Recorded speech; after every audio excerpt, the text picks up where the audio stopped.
holidays are fast approaching. As you can tell from our set, I love to celebrate. And you know what that means? Gifts! Lots of gifts for everyone in the audience. Now we also have a few very unique individuals whose lives have been impacted either negatively or positively by dreams. Now keep in mind these are real people with real stories, so please, no judging. Now let's get on with the show already. Ladies and gentlemen, today we have a very special guest traveling all the way from his high security facility.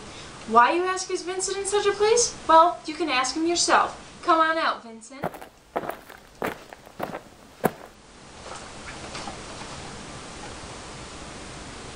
It's a pleasure to have you here, Mr. Lee.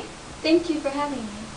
So, the audience is dying to know how dreams have impacted your life. Would you mind telling them? 2.5 years ago, I had a dream where God came to me and informed me Tim McLean was the source of evil and that my life was in danger.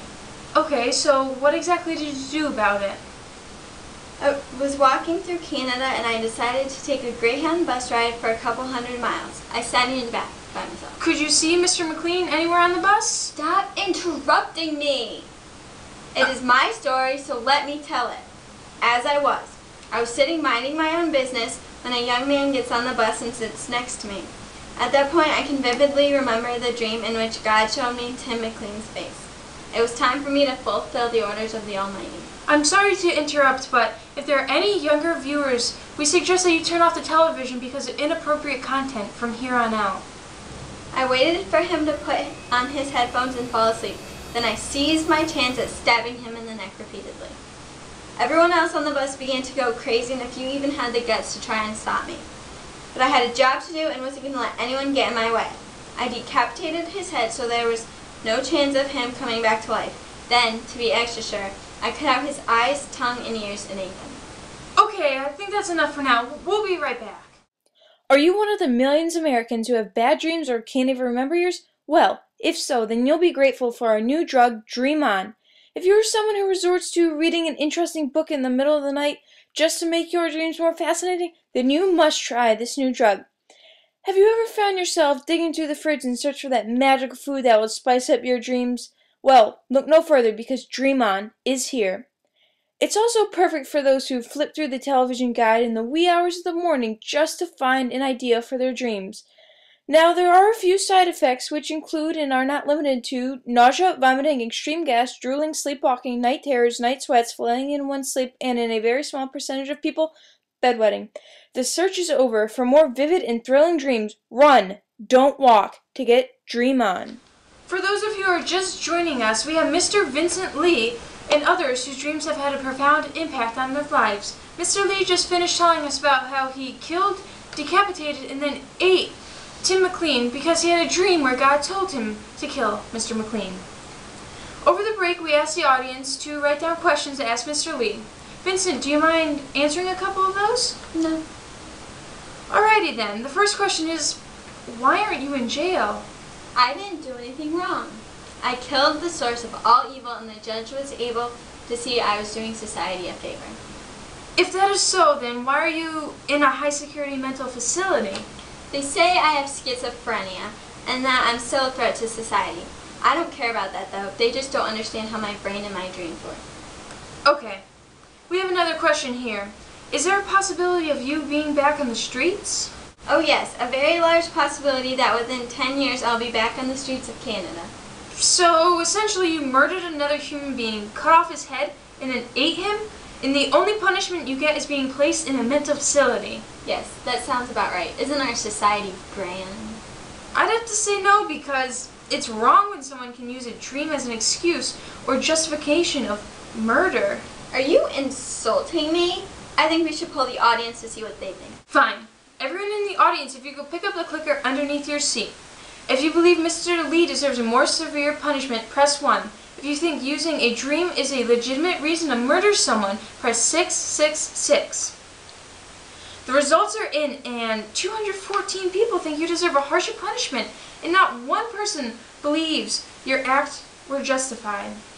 Except me and the judge, which is all that matters. Now, before you insult me in my dreams anymore, I'm leaving. Guards!